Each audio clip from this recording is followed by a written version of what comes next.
Bienvenue dans ce nouvel épisode de Célite, coaching en vente SaaS à l'ère de l'IA. Et aujourd'hui, j'aimerais te poser une question. Possèdes-tu ces qualités qui distinguent les top performers de la vente SaaS du reste de la mêlée? Quand on est account exécutive, c'est vrai que les résultats sont parfois en dents de scie, je dirais même la plupart du temps, pour l'ensemble des équipes commerciales. On le sait, quand un commercial n'atteint pas son quota, quand il ne peut pas prédire à l'avance ses commissions ou quand elles sont trop faibles, eh bien sa motivation est impactée et il n'arrive pas à être constant dans son attitude, dans sa performance quand il va travailler chaque matin. Alors, comment peut-on amplifier les résultats d'un commercial à travers l'attitude, le comportement, les valeurs, les qualités, bref, à travers le savoir-être?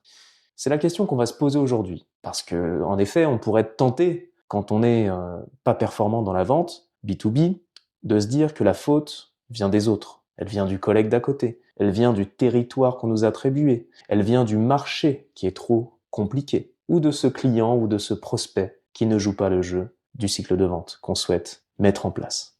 Moi, ce que je te propose aujourd'hui, c'est pas un remède miracle, mais c'est simplement de réfléchir à ce que tu peux contrôler. Au-delà des actions concrètes liées au business que tu peux contrôler, il y a aussi des éléments liés à ton attitude, à ton comportement, sur lesquels il est intéressant de travailler. Il y a énormément de qualités qui caractérisent les meilleurs vendeurs du SaaS, et aujourd'hui, je t'en propose, essaye d'adopter ces attitudes, ces qualités, ces façons de penser, et tu verras, je pense que tu auras de meilleurs résultats, ou en tout cas, tu seras plus motivé à aller travailler, et par conséquent, tu devrais avoir un cercle vertueux qui commence à se mettre en place pour t'aider à atteindre ton quota annuel. Alors, première caractéristique, les meilleurs commerciaux éprouvent de la gratitude. Les meilleurs commerciaux éprouvent de la gratitude. En effet, malgré les tempêtes et les difficultés, ils savent la chance qu'ils ont d'être à cet endroit précis, à ce poste-là, dans cette équipe et de faire ce travail-là. Ils aiment leur travail. Ils sont dans la reconnaissance envers la vie et envers leur manager de leur permettre d'exécuter leurs fonctions dans les meilleures conditions.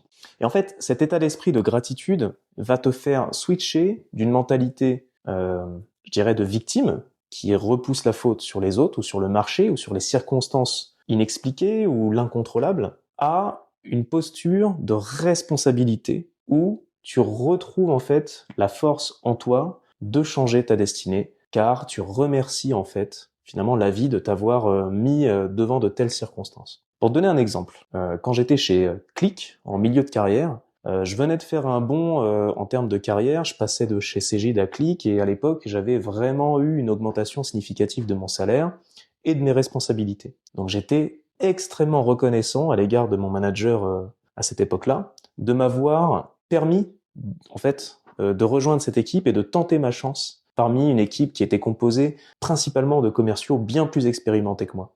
J'avais, je crois à l'époque, à peine 27 ans. J'avais également mon premier enfant qui venait de naître depuis quelques jours ou quelques semaines. Et je me retrouvais dans une équipe où les commerciaux avaient en moyenne 40 ans, étaient beaucoup plus expérimentés, beaucoup plus compétents sur le papier que moi.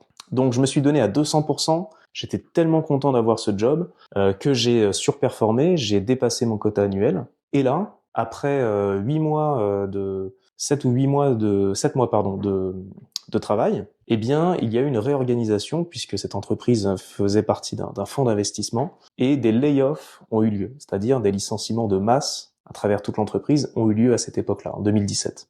J'ai fait partie de ces licenciements. Pourquoi ? Parce que malgré le fait que j'ai été un top performer dans mon équipe, eh bien, j'étais le dernier arrivé. Et vu que, comme on dit, dernier arrivé, premier sorti, il devait se séparer de moi parmi, bien sûr, d'autres commerciaux qui, à cette époque-là, ont été impactés.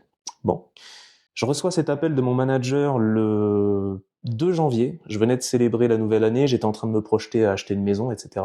J'étais très content de cette nouvelle situation qui me paraissait très stable. Et il me restait, je crois, plus qu'un seul mois à écouler pour mon préavis, qui durait 8 mois en tout. Et je reçois cet appel de mon manager qui, bien désolé, m'annonce que je dois quitter l'entreprise et que si c'est pas de son fait, que ça vient des USA, enfin du siège. Voilà, c'est une directive monde. Et là, je pense l'avoir étonné par mon attitude à ce moment-là, puisque la chose que je lui ai dit, c'est aucun problème, merci pour tout, merci pour cette expérience. Je me suis éclaté, J'ai énormément appris. Merci de m'avoir fait confiance. Et je nous souhaite de rester en très bon contact pour la suite. Je vais m'empresser de trouver un autre job, t'inquiète pas pour moi.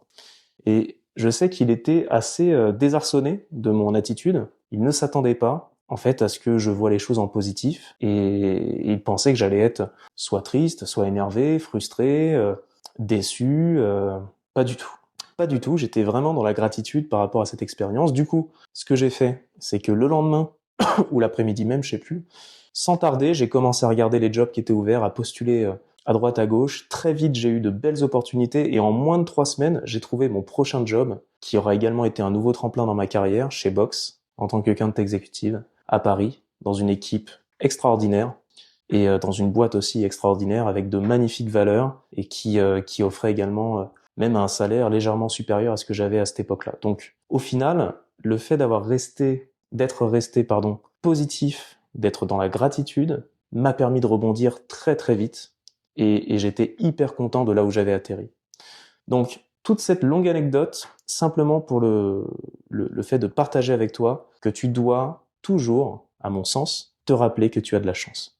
Si tu commences à croire que tu as la poisse, que tu as de la malchance, que tu es visé par des circonstances externes qui t'empêchent de réussir, par exemple, tu n'as pas les bons outils, c'est la faute du manager, c'est la faute du marché, c'est la faute des clients, et ben, en fait, c'est contre-productif. Tu vas, je pense, perdre de l'énergie à te lamenter alors que tu pourrais utiliser cette énergie, ce temps précieux à aller de l'avant. Voilà pour la première qualité que je souhaitais te partager aujourd'hui, qui pour moi distingue les sales, on va dire, habituels des meilleurs sales du marché. Deuxième qualité, c'est la capacité à être tenace, à ne pas lâcher l'affaire, à ne pas abandonner, à persévérer malgré les difficultés, malgré le challenge. Alors oui, de temps en temps, quand on est sur une opportunité qui n'en vaut pas la peine, il faut aussi savoir faire ce qu'on appelle un no-go ou qualify out, c'est-à-dire décider en conscience de ne pas poursuivre une opportunité de vente ou un entretien.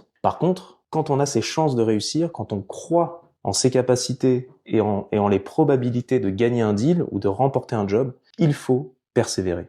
Je me rappelle d'un deal lorsque j'étais chez un éditeur américain que je ne citerai pas, un deal que j'ai géré qui a duré à peu près 1 an de cycle de vente.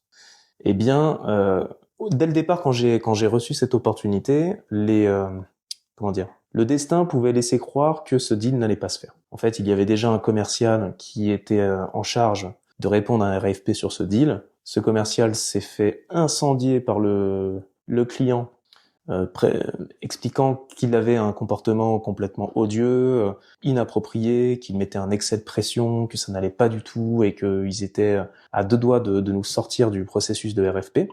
Donc j'ai reçu en fait le suivi de cette opportunité qui est partie chez moi, qui m'a été attribuée, et il a fallu que je recrée toute une relation de confiance. Donc dans ce cadre-là, sachant qu'ils avaient des a priori négatifs à notre égard, il a fallu, c'était un grand compte du CAC 40, il a fallu que je cravache pour renouer la relation, retisser un lien de confiance avec ce client-là et surtout exécuter un plan d'action robuste, rapide, pour pouvoir offrir une réponse qualitative au RFP, donc à l'appel d'offres, qui était sorti à ce moment-là. Le cycle de vente a duré 1 an. Le client est réputé comme étant un des plus difficiles du marché en France. C'est un client qui parfois peut avoir là aussi la réputation de maltraiter certains de ses fournisseurs. Maltraiter, c'est peut-être un grand mot, mais en tout cas de les chahuter, de les pousser dans leur retranchement, de négocier avec eux très durement. Et malgré en fait les challenges qui étaient sur mon chemin, j'ai persévéré. Plein de personnes dans l'entreprise pensaient qu'on n'allait jamais faire ce deal. Et au final, ça s'est traduit par un succès. Un deal sur plusieurs années, avec plusieurs centaines de milliers d'euros de revenus SaaS. Et c'était une très très belle victoire. Donc, ne lâche pas l'affaire si tu crois en toi, si tu crois en tes chances de réussir. Surtout, continue d'aller de l'avant. Voilà, c'était 2 qualités qui pour moi sont très importantes quand on veut performer dans la vente SaaS. Je vais sortir d'autres épisodes avec bien sûr d'autres qualités qui sont également utiles de connaître et surtout d'adopter au quotidien pour être plus heureux, plus performant, gagner plus d'argent et s'éclater tout simplement dans cet univers passionnant de la tech.